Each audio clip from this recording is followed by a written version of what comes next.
Assalamualaikum warahmatullahi wabarakatuh. Perkenalkan, nama saya Gilang Andi Pradana, RP 09118400000104.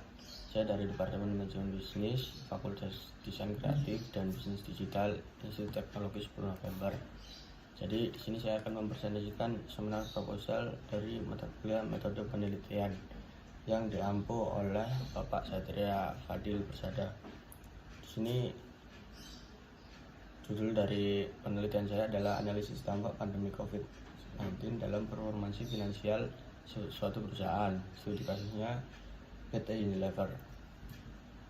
Jadi pertama-tama saya juga mengucapkan terima kasih banyak untuk Bapak Satria Fadil sebagai dosen. Langsung saja masuk ke dalam latar belakang penelitian ini. Adanya pandemi COVID-19 sangat berdampak pada seluruh aspek kehidupan, tidak kecuali bagi para pelaku usaha. Karena pandemi ini tidak saja berimbas pada usaha mikro kecil, melainkan juga terdampak pada perusahaan-perusahaan besar. Banyak contohnya seperti kemarin KFC, McDonald yang menutup cabangnya karena adanya pandemi ini.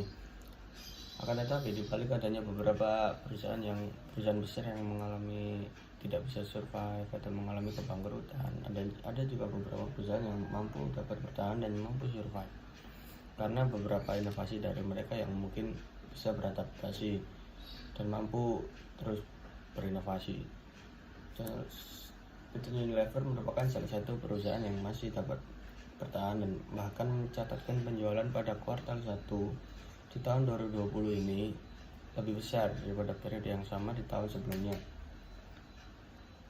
Tapi meskipun PT Unilever sudah mencatatkan tingkat penjualan yang lebih besar daripada tahun sebelumnya, manajemen dari PT Unilever ini menyatakan statement bahwa jika tidak ada pandemi COVID-19 ini, kemungkinan penjualannya itu akan jauh lebih tinggi. Nah, ini statement ini yang menjadi salah satu dasar latar belakang kenapa saya memilih untuk melakukan penelitian terhadap PT Unilever ini. Karena statement ini menurut saya tidak relevan, karena menurut data, dan saya juga telusuri lebih lanjut datanya, menurut beberapa tahun ke belakang PT Unilever memiliki tingkat penjualan yang selalu turun setiap tahunnya. Jadi dalam penelitian ini saya akan melakukan perhitungan performansi finansial pada PT Unilever pada kuartal 1 di masa pandemi ini, dan juga melakukan forecasting pada kuartal 1 ini jika tidak ada pandemi COVID-19. Untuk rumusan masalahnya adalah performansi finansial PT Unilever kuartal 1 adanya pandemi, dan juga performansi finansial PT Unilever kuartal 1 jika tidak ada pandemi.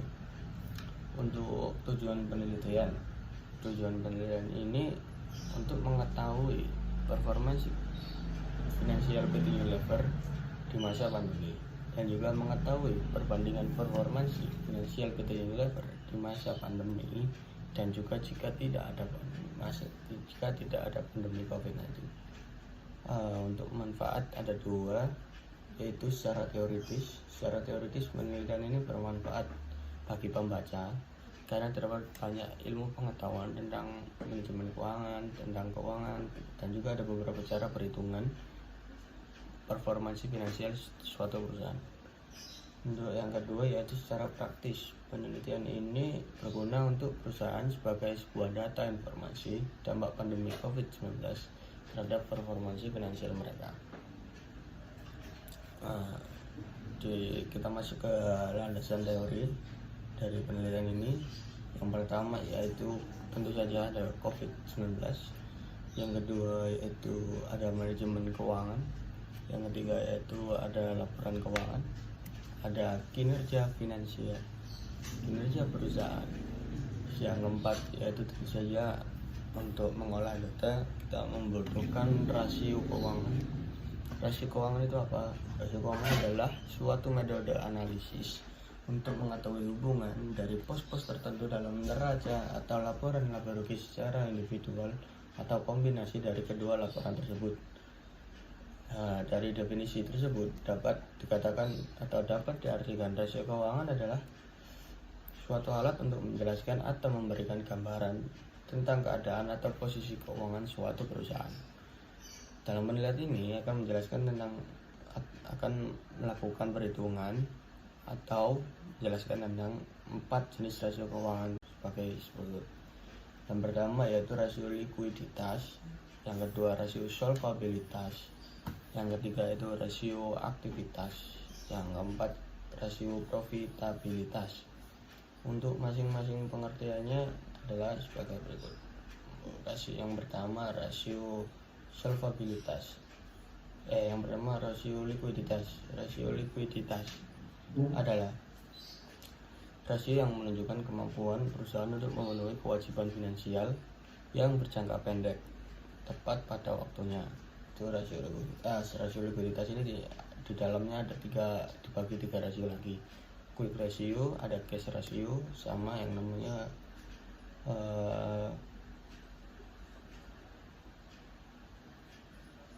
current ratio.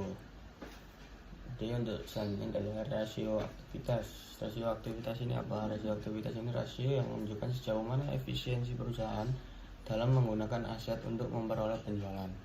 Nah, mungkin kita akan dalam penelitian ini akan membahas lebih lanjut tentang rasio aktivitas karena berkaitan dengan penjualan.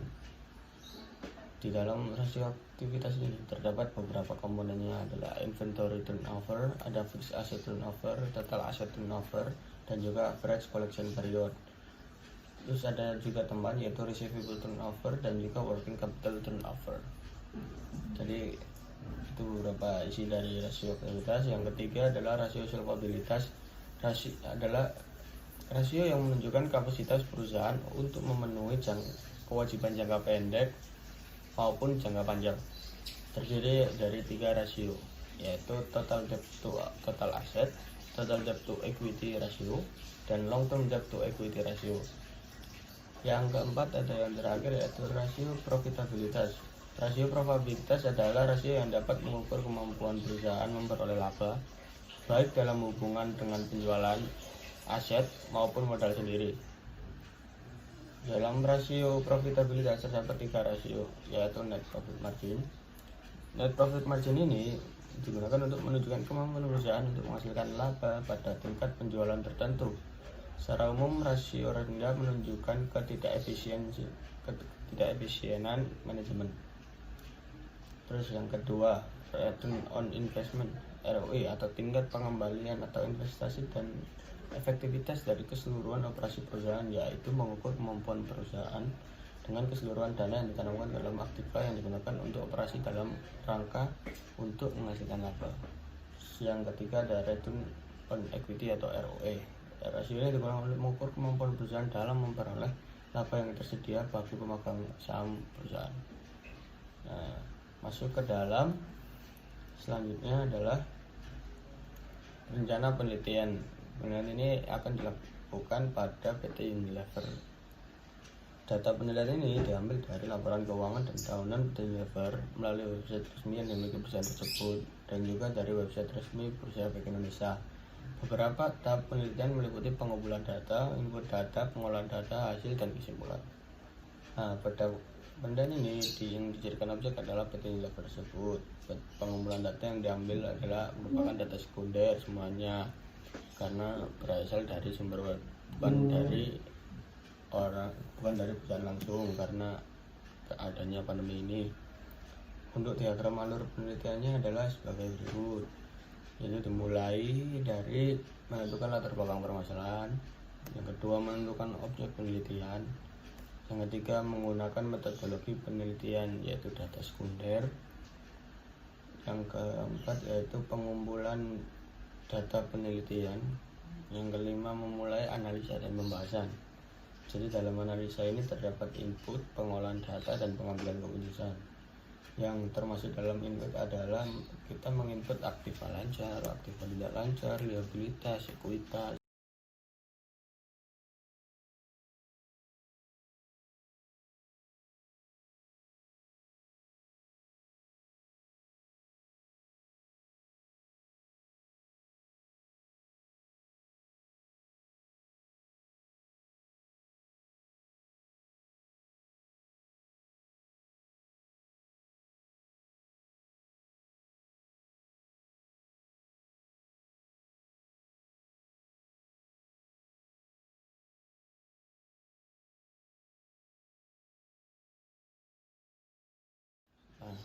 setelahnya kita melakukan forecasting untuk menghasilkan rasio-rasio jika tidak terjadi pandemi di kuartal 1 pada tahun ini. Nah, setelah kita melakukan forecasting tersebut, kita masuk ke dalam pengambilan keputusan. Kita melakukan perbandingan antara kedua data hasil perhitungan tadi. Jadi setelah kita bandingkan, kita melakukan kesimpulan apakah data tersebut relevan dengan statement yang diomongkan oleh manajemen PT Unilever tersebut. Karena jika memang relevan, hasil dari kesimpulannya juga memang relevan. Jika tidak relevan, maka data ini akan bermanfaat untuk PT Unilever tersebut. Sekian dari saya, terima kasih.